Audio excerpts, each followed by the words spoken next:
Hi guys, this is a demonstration of how to reroute the front brake line in order to accommodate the longer risers, whether be it 3-inch or possibly even a 4-inch.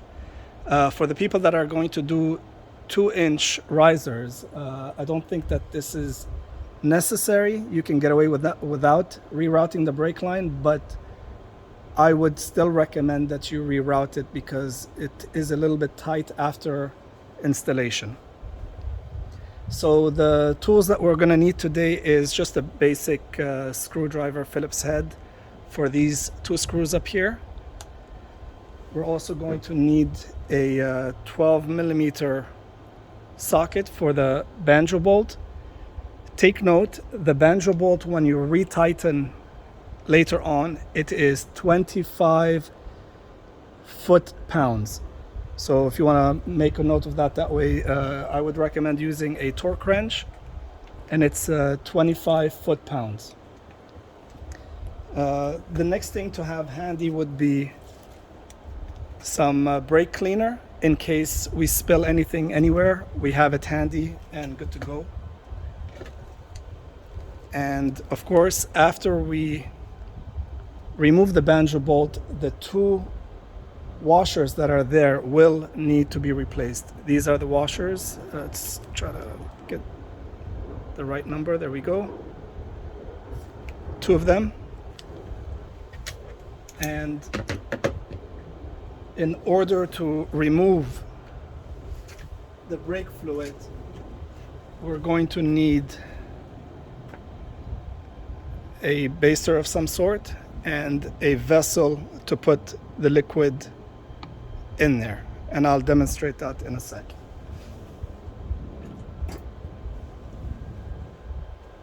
We also want to keep in mind that this stuff, brake fluid, is extremely corrosive, so please use lots and lots of towels, rags, and paper towels. In this area right here, right behind where the Banjo bolt is, after we remove it, of course, first we're going to drain the fluid from the reservoir, and I'll show you in a sec. Then we're going to unscrew the Banjo bolt, take it out. There's going to be a few drops left in the line as we remove it, and those few drops are going to be caught by this paper towel, and also protect the bike with an additional rag of some sort. And let's see what else is there. Okay, let's get started. So first thing we're going to do is we're going to remove have an additional 2 paper towels handy, and I'll show you, I'll demonstrate what I'm going to do with this. First thing we're going to do is we're going to remove the 2 screws up top.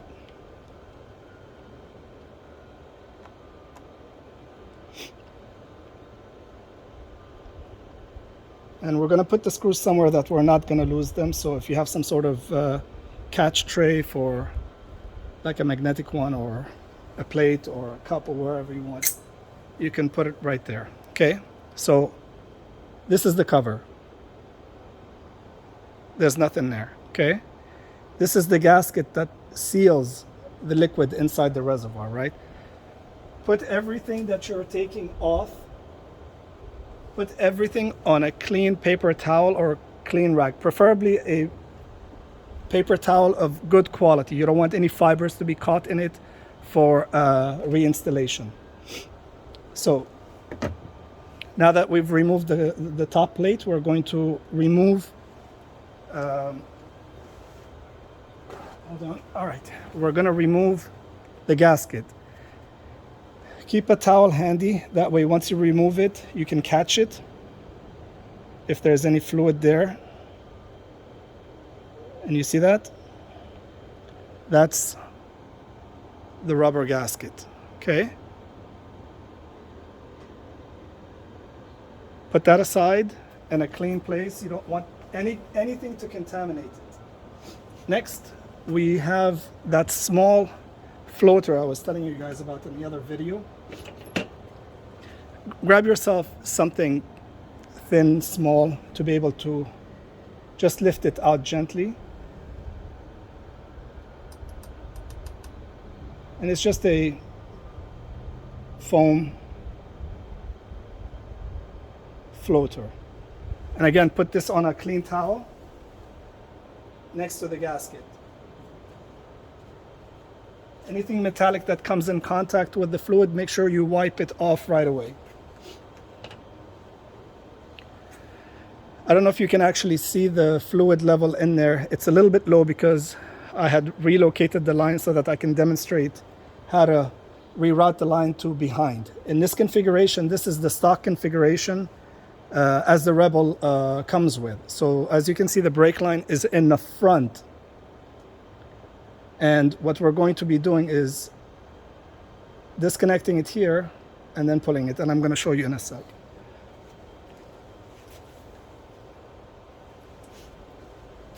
The next step is we're going to get the baster to try to get all the fluid out.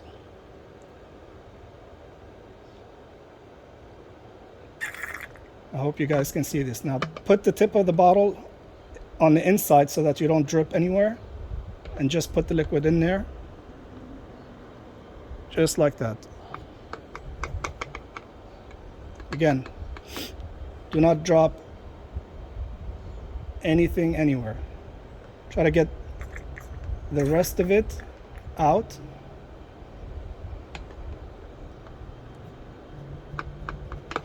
As much as possible, as much as you can.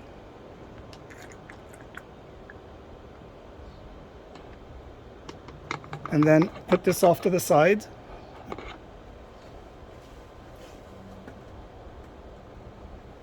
Make sure it's in a safe place so that it does not tip over. We're gonna grab some rags. I'm sorry, like a paper towel would work great. And we're just gonna dip it in there and try to soak up whatever's left in there as much as possible.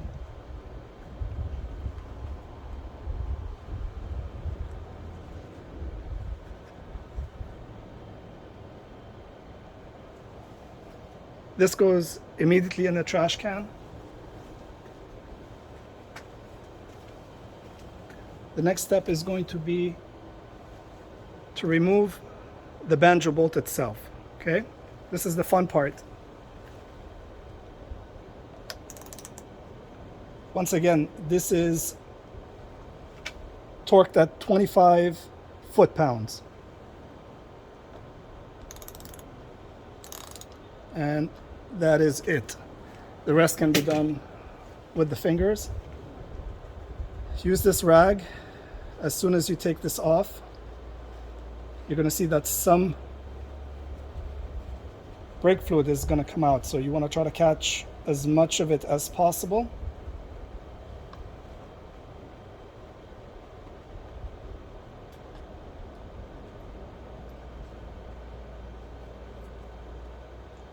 And there you go. This is the banjo bolt. See the little hole?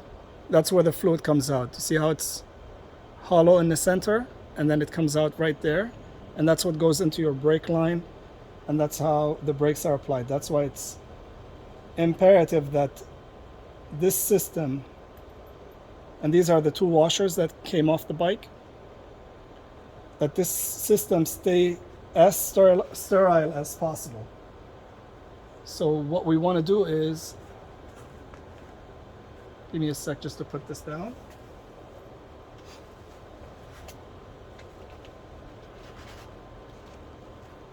This is what the additional ones are going to be used for. Just roll it up, and basically you're going to thread it through the opening so that any remaining drops, just like that, any remaining drops will be absorbed by the paper towels. We're going to do the same on the reservoir.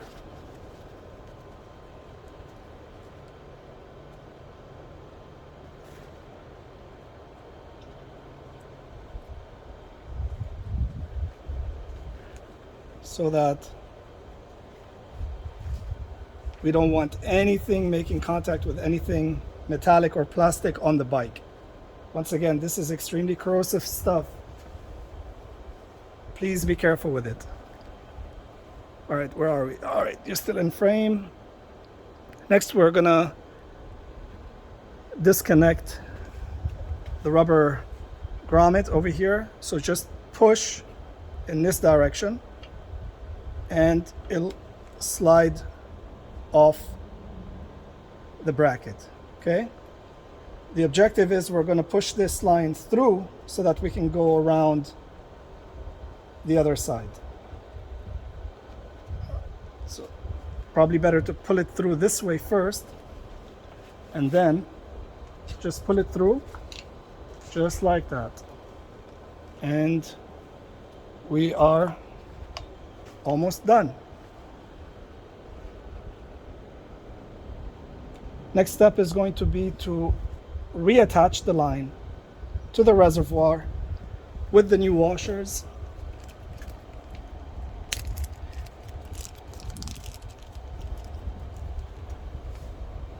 First washer. I know these videos are going to take quite a bit of time. I'm not very good at editing, so bear with me, guys.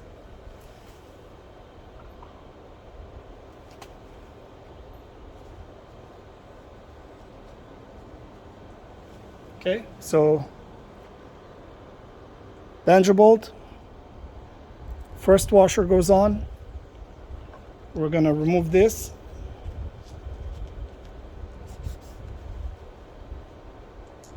First one goes on, second washer goes on. We're going to remove the other one. And we are going to attach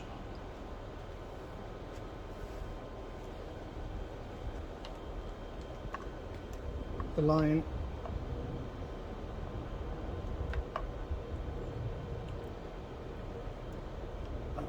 It'll make it easier if and when you guys disconnect the handlebars. It's a little finicky, but it'll get done. Just be patient with it and work it slow. Do not push it. Watch the threads. This is made out of a soft metal, both are. So just be careful, just take your time, go slow. And now it is on. And we're almost done. See? Easy. So we're gonna tighten it. Again, 12mm socket. Tighten, tighten, tighten, tighten. Okay? I'm gonna stop right now and get the torque wrench so that you guys can see what it's like with the torque wrench. Torque wrench looks like this. And it's graded over here so that you guys can see where you're at. Okay, so on this side you'll see foot-pounds, and you see where the 0 is, right on the edge, right on the edge of 25, and that tells us that it's already set at 25. Connect it. Make sure that it's snug and all the way in so you don't strip it. Push gently but steadily. Come back around gently and steadily until you hear a click.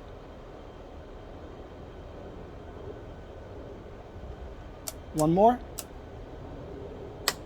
There it is. You hear that?